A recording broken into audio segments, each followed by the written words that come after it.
Good afternoon and welcome everyone to this webinar. We are just about to kick off. I thought I would just show my camera very quickly. I probably will turn it off just because I know that sometimes it does affect the quality of the stream, but I just wanted to make sure that I could introduce myself in person, and I will turn the cam back on at the end of the presentation.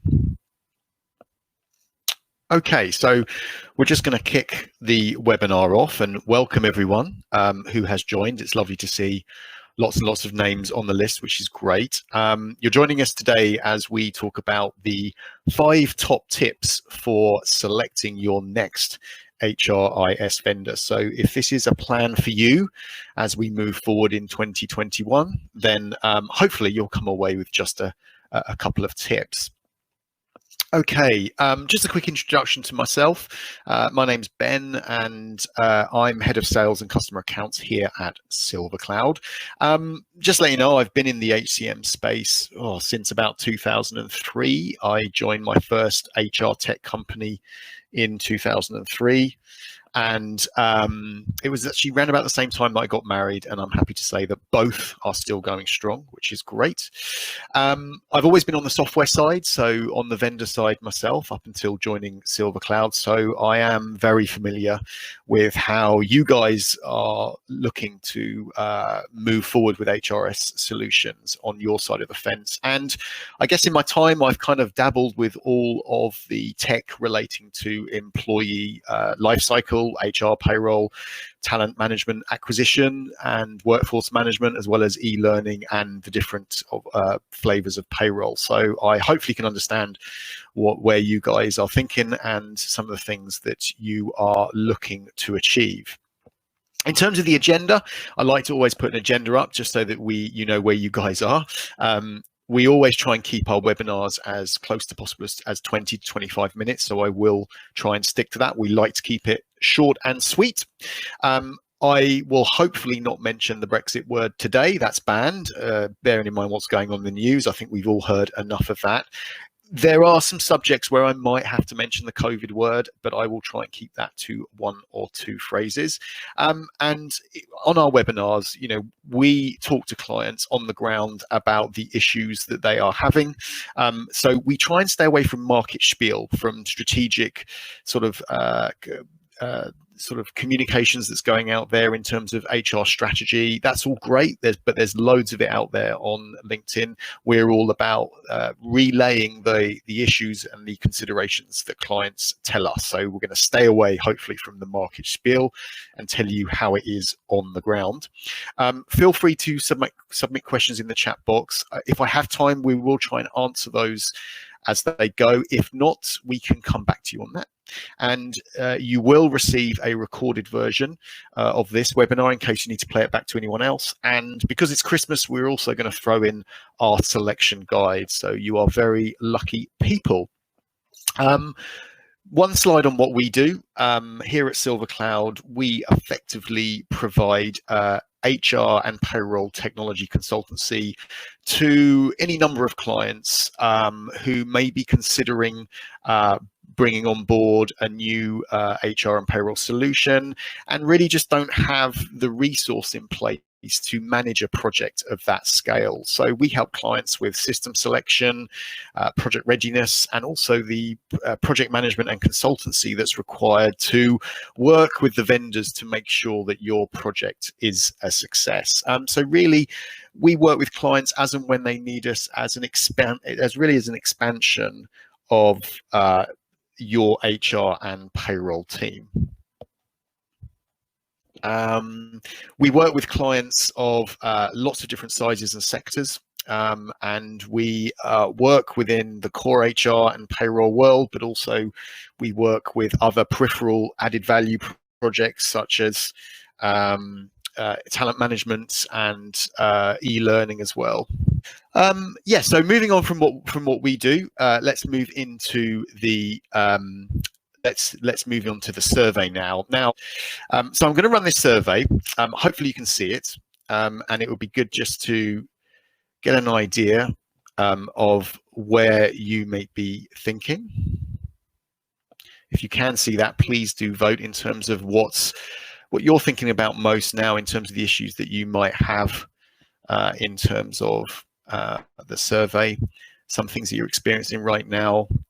Interesting that poor vendor relationship is coming up there. That's quite a lot. Lack of HR and payroll integration, that's always a key one.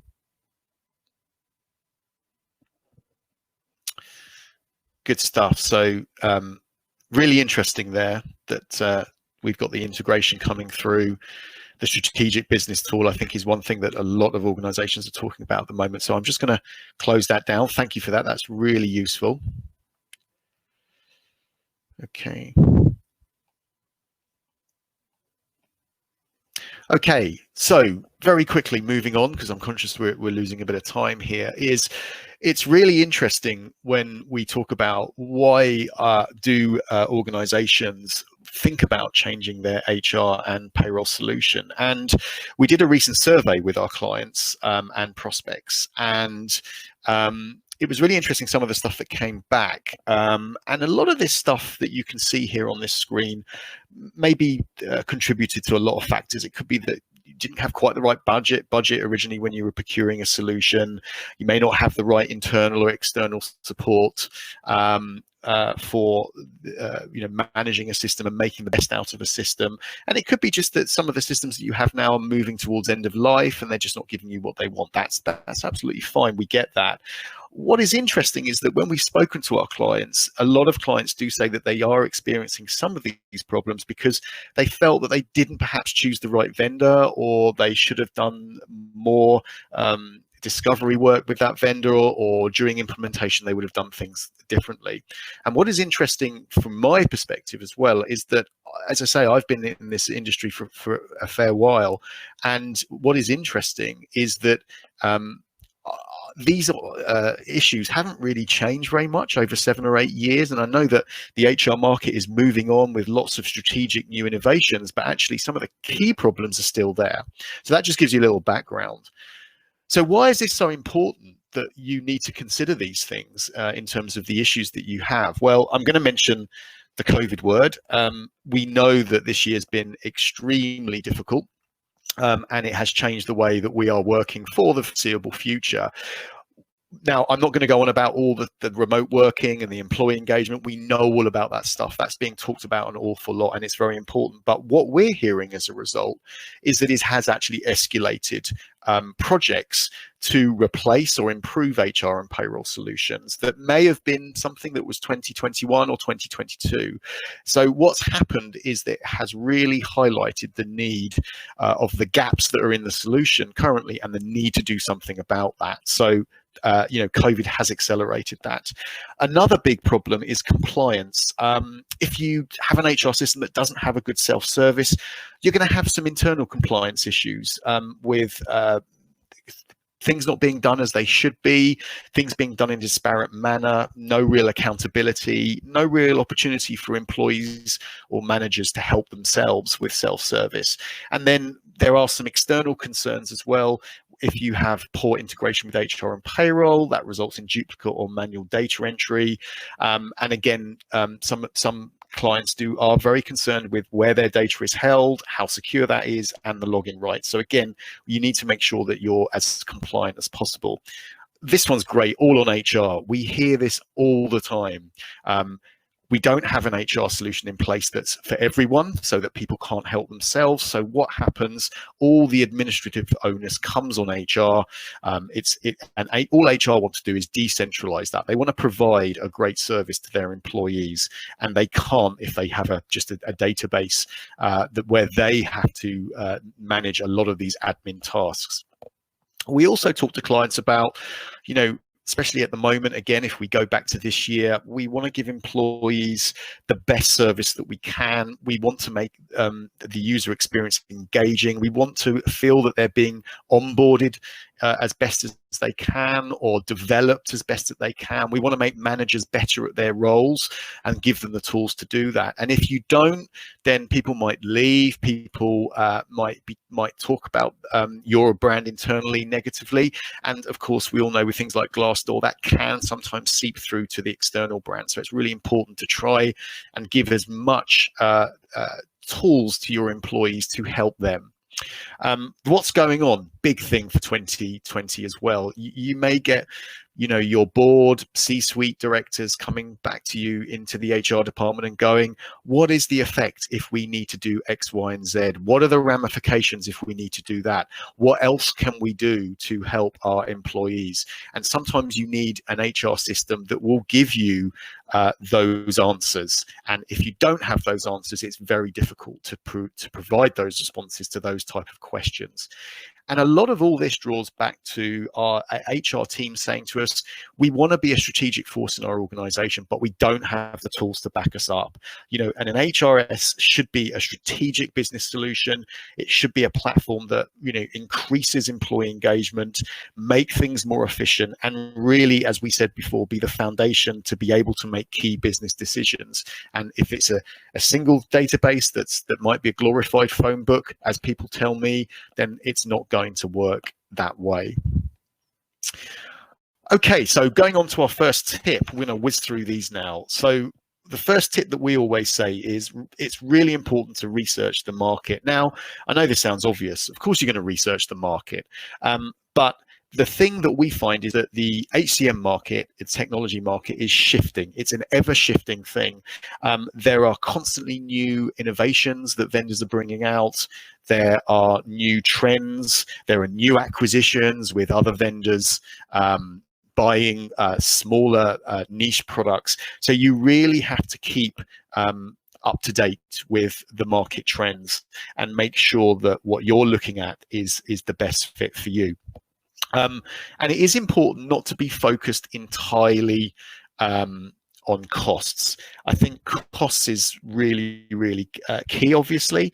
But as I said, you've got a lot of mid-market vendors moving up to, you've got smaller vendors who operate in SME who are now moving up to more like mid-market as their products are improving. You've got some enterprise suppliers that you may think are too expensive. They're actually moving down to mid-market. So again, the value that you get always changes. So look at the solution first. That's the one that's right for you. Work back from that, and then obviously consider costs behind that as well.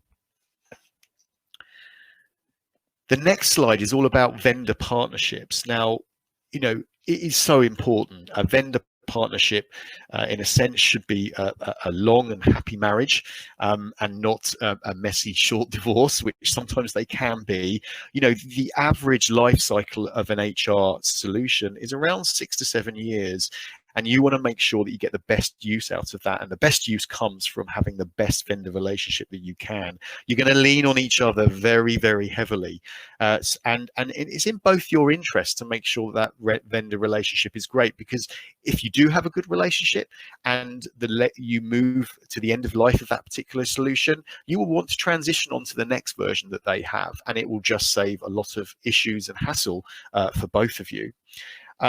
Product is important, obviously, we've stressed that, but partnership really is everything. And people do buy from people. That old adage works really well, and it's really important you get to know, as an organization, you get to know those people within your preferred vendors, and not just the people that you'll be dealing with on a day-to-day basis, but check out the company, check out the vendor has the same shared values that you might have, that they're going in a direction strategically that your company is going in or that you agree with. And when you're talking to their customers, don't just talk about product, talk about how they have worked with those customers and how you've worked as a partnership to overcome any problems. There will always be bumps in the road. It's how about vendors and clients have worked together to overcome those. And one of the key things that I think we should stress is make sure that your senior stakeholders within your business meet their senior stakeholders as well, again, to build that trust. That's a really key part. And of course, all those things will help you get that gut feel for that kind of relationship moving forward. Okay, number 3 is consider the long term. It's really interesting because when you talk to vendors, you want to fix things now, and that's really important. That's why you're buying a new system. There will be things that have to be fixed in phase one, and then there are things that you'll talk about in phase two, but there is an urgency with fixing things, which is absolutely key. But make sure that you also consider a solution for your longer term. Now, it's quite hard these days at the moment to predict where your organization might be going strategically. We're all living week by week at the moment, but hopefully next year we can start thinking a little bit more long term. So if your company is thinking of growing in new territories or expanding in different areas, make sure you have a system that can grow with you. And when you do that, you may think about, well, do I go with a legacy system, i.e. a system that's a bit more mature in the marketplace, might have been in there for 2 or 3 years, it's got good client base, it's probably got good references, it's got good functionality, but bear in mind that the life cycle of that product might be slightly less. Conversely, if you go for a new snazzy cool product that's just entered the market, you'll probably get the undivided attention of that vendor, but there might not be as many clients, it might not be as proven, and you might not want to be an early adopter, but you will get a longer life cycle with that. So again, it's thinking about the two things as well. When you're also looking at the future, think of the breadth of product offering. Now, obviously, you'll have you'll want to choose an HR solution that can do everything in the employee life cycle. And it's very hard to get a single vendor that will do absolutely everything, especially when you consider, strategic onboarding, e-learning, talent management. So you may look at one supplier or you may look at best of breed. And obviously there are some really good best of breed solutions out there for things like strategic onboarding, e-learning, as well as what comes from a single provider. Also, as you know, in the marketplace, big vendors are now buying up some of those niche organizations so that they can have a strategic portfolio of products under one roof. But as we'll come to later, you need to make sure that these are integrated properly for you. Number 4 is do not over-engineer. We hear this an awful lot. What do I mean by over-engineering? Well, about 6 or 7 years ago, the market was really driven towards providing HR solutions that were completely configurable. You could buy a blank canvas and you could reconfigure anything you wanted to, and of course that prompted clients to do exactly that. And the danger of that is that there was a tendency to over-engineer processes and workflows, and what that meant is that actually, and what we're saying is that further down the line you have to then do a lot of work to un-engineer all of those and make them simpler.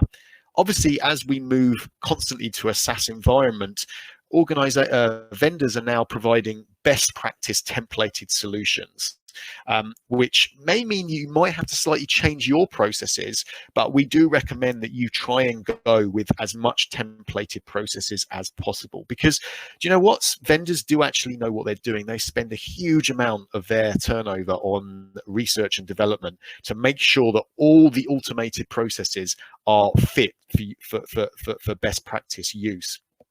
And also, if you do over-engineer, you could limit the choice of your system. It could impact upgrades further down the road, and as well as the employee engagement side, it could also result in a longer and more costly project. So with all these things, start simple, especially with your phasing. Don't give people too much, especially with self-service in any one go. Phase that out, but also start templated. You can always retweak these later on, subtly based on the employee feedback that you might get, and that approach really helps with ongoing employee engagement. Now, the last slide is all about integration, and I think this is, for me, one of the key things. It's where projects can be really harmed. HR technology is designed to support the entire employee lifecycle, as we've already talked about.